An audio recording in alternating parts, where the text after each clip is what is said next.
2 সপ্তাহ আগে সিরিয়ার রাজধানী দামেস্কে ইসরায়েলি হামলায় ইরানের ইসলামিক রেভলিউশনারি গার্ডস কর্পস বা আইআরজিসির অন্তত 4 সামরিক উপদেষ্টা নিহত হয়। এ ঘটনার পাল্টা জবাবে শনিবার মধ্যরাতে ইসরায়েল ভূখণ্ড লক্ষ্য করে ড্রোন ও ক্ষেপণাস্ত্র ছোড়ে ইরানের রেভলিউশনারি গার্ডস। এরপর থেকে আবারও আলোচনায় এই বাহিনী। রেভলিউশনারি গার্ডস কারা, কতটা শক্তিশালী এই বাহিনী? আন্তর্জাতিক গণমাধ্যমের তথ্য অনুযায়ী ইরানের সবচেয়ে প্রভাবশালী সশস্ত্র বাহিনী আইআরজিসি। ইরানের সর্বোচ্চ নেতার সঙ্গে তাদের সরাসরি সম্পর্ক। যে কোনো কাজের জন্যই ইরানের নেতার কাছেই জবাবদিহি করে তারা।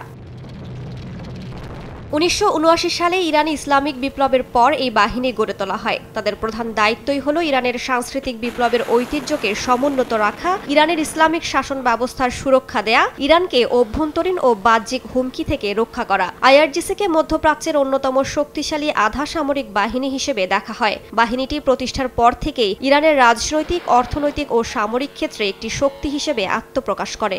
বিকাশে কম খরচে ক্যাশ আউটের লিমিট বেড়ে 50,000, প্রিয় এজেন্টও 2টা। কতটা শক্তিশালী এই বাহিনী? যুক্তরাজ্য ভিত্তিক সামরিক গবেষণা প্রতিষ্ঠান ইন্টারন্যাশনাল ইনস্টিটিউট ফর স্ট্র্যাটেজিক স্টাডিজের মতে রেভলিউশনারি গার্ডসের সদস্য প্রায় 1.5 লাখ। এদের নিজস্ব নৌ ও বিমান বাহিনীও রয়েছে। নৌবাহিনীর সদস্য সংখ্যা প্রায় 20,000। বাসিজ নামের একটি বিশেষায়িত ইউনিটও নিয়ন্ত্রণ করে রেভলিউশনারি গার্ড। আইআরজিসি কখনো কখনো ইরানের পুলিশের সঙ্গে হাত মিলিয়েও কাজ করে। বিপ্লবী গার্ডস ইয়েমেন, সিরিয়া, গাজা, ইরাকের বিভিন্ন সশস্ত্র গোষ্ঠীকে সমর্থন দেয় বলেও অভিযোগ রয়েছে।